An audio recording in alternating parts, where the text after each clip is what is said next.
Bonsoir à tous. L'économie pour commencer. En 2015, la Direction générale des impôts a collecté 1658,3 milliards de francs CFA, un peu moins que la prévision de recettes fixée initialement à 1672 milliards de francs CFA, soit une moins-value de l'ordre de 13,7 milliards, ce qui fait que le taux de réalisation est de 99,2%, autant de chiffres annoncés ce jeudi lors de la rencontre annuelle d'évaluation des performances de la régie financière. Pour 2016, les objectifs de collecte des impôts sont de l'ordre de 1896,5 milliards de francs CFA. Vous aurez bien sûr d'autres précisions dans le 20h. L'inspecteur général du commandement des États-Unis pour l'Afrique est en séjour à Abidjan. Il a eu une séance de travail avec le chef d'état-major général des forces républicaines de Côte d'Ivoire.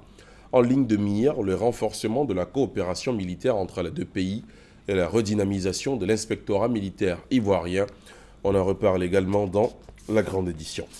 Dans l'actualité sanitaire, la fin de la pire épidémie d'Ebola de l'histoire. L'annonce officielle a été faite ce matin par l'Organisation mondiale de la santé OMS. Aucun nouveau cas n'a été détecté au Libéria, dernier pays encore affecté, 42 jours après, donc 2 fois la durée maximale d'incubation.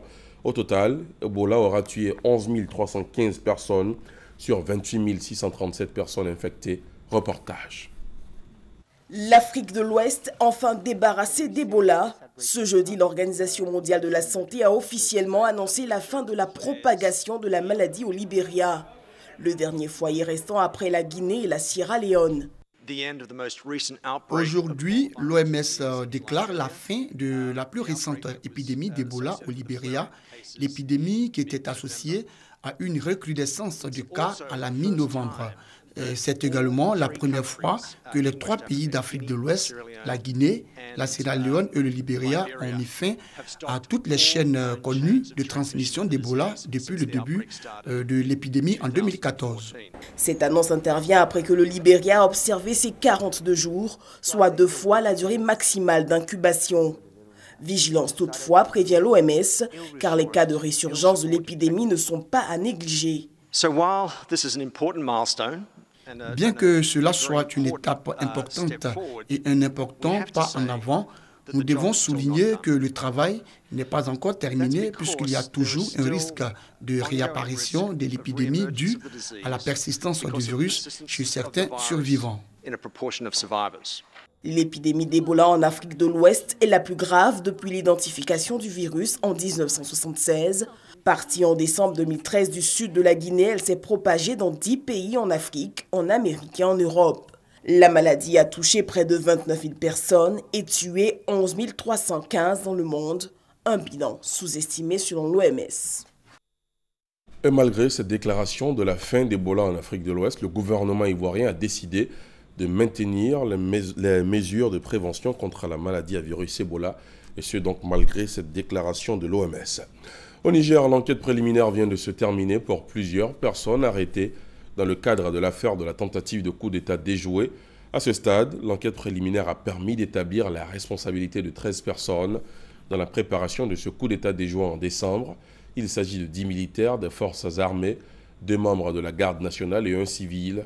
L'enquête se poursuit en revanche pour les autres personnes en garde à vue. En Tunisie, une cérémonie de commémoration du 5e anniversaire de la fête de la Révolution et des Jeunes s'est tenue ce jeudi au palais de Carthage et dans les rues tunisiennes. La cérémonie a eu lieu en présence des personnalités Béjid Caïd Essebsi, le président, Mohamed Ennaceur et Habib Essid, le chef de l'État. Béjid Caïd Essebsi a salué le drapeau et passé en revue un détachement d'honneur des 3 armées et des forces de sûreté intérieure.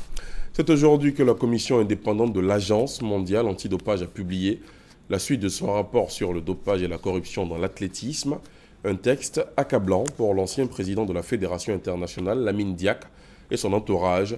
C'était lors d'une conférence de presse à Munich. Lamine Diack, mise en examen depuis novembre 2015 par la justice française pour corruption passive et blanchiment aggravé, a autorisé et était personnellement au courant de la fraude et des extorsions d'argent effectuées auprès de certains athlètes, émanant d'une structure de gouvernance illégitime qu'il avait mise en place. Note le texte. C'est la fin de ce Flash Info. Merci de l'avoir suivi. L'information revient à 20h.